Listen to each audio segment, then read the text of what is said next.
Bend your knees, feet flat on the floor, feet hip width apart. And we're really just going to do a couple exercises to warm up our abdominals, warm up our backs, and get the blood flowing. So just take a moment, kind of survey your body, see how it feels. Your shoulders should be open, your arms should be down by your side. See what's kind of tight, what still might not be awake yet. Right. And then kind of take your focus onto your lower back, into your pelvic region. And lying in this position, you should be in what we call like a nice neutral pelvic position with your sacrum nice and heavy on the floor. And you can test that by just gently putting your hand underneath your lumbar spine. Normally we have that natural lordotic curve, and when our pelvis is in a neutral position, you're going to feel that natural curve there. So keep your hand there, just for the sake of understanding this emphasis of this movement.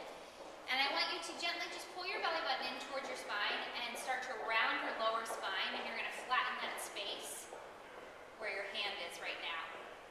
Okay, so we've essentially flexed your lumbar spine and you've brought your pelvis into what we call a posterior tilt. Okay, we use the posterior tilt to protect our back anytime our legs are up in the air. Okay, so come back down. Let your pelvis come back nice and heavy, sacrum nice and heavy on the mat into a neutral position. And then we're just going to move back and forth, warming up the lower back and the abdominals, moving the pelvis back and forth. So take an inhale here. You're in a neutral pelvis to start. As you exhale, I want you to contract your abdominals, pull your navel in towards your spine, and you're just gently rounding your lower back. It's not a harsh movement. You don't want to jam your back into the floor. And then inhale, release back to that neutral position. Let your sacrum come back nice and heavy on the mat. Good. Exhale again, belly button in towards the spine, rounding. You don't want to really lift your hips up. Don't get your glutes involved, right? This is really just about your abdominals. And then inhale, release. And again, exhale, tilting back into that posterior pelvic tilt. And inhale, release. Good. Let's take this a little bit further. So now I want you to exhale, come back into that posterior tilt. And now start to lift your hips up. And then continue to articulate through your vertebrae one at a time until you're resting on your shoulder blades and you have one long line from your knees to your shoulders. You want to watch here that you do not overextend your back, right? You want the back to be in a straight line. So inhale, and now exhale, soften through the rib cage and roll down.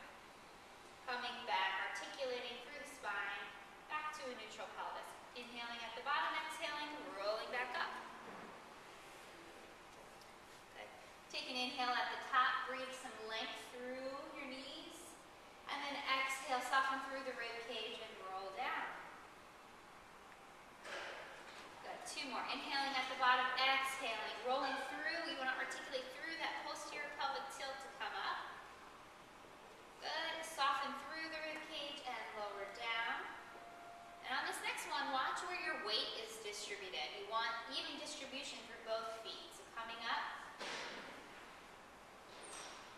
inhaling at the top, and then exhale, slowly rolling down, one vertebrae at a time. Fantastic. We're going to move on to a typical Pilates exercise that will definitely get the blood flowing through your body. This is called the Pilates hundreds. Who's done them before? Anyone? Bueller? Stephanie has definitely done them. Poor girl. I'm very sorry. So just turn toward the front of the room so you can just see what the exercise looks like first. So to get into the proper position, Stephanie's going to bring her pelvis into that posterior tilt.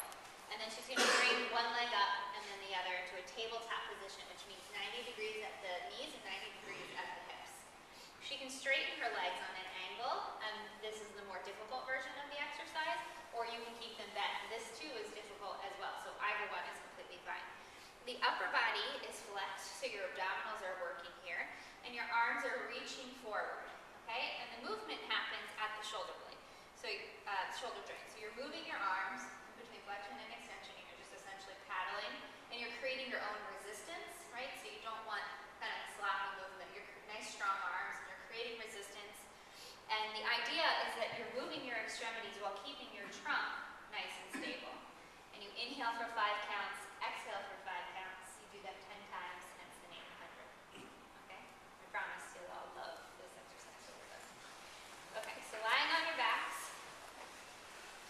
get into the position correctly. So first start off by bringing your pelvis back into that posterior tilt. Then lift one leg off the mat and then the other. Bring the knees together. This is tabletop. You can stay here if you'd like, or you can straighten your legs for a little bit more of a challenge. Either one's totally okay. Inhale here, shoulders away from the ears. Exhale, lift the upper body up. And we'll start. Inhale, 2, 3, 4, 5, and exhale, 2, 3, 4, 10. Inhale, 2, 4, 5, and exhale, 2, 3, 4, 20. Just picture Dr. Laitman doing this.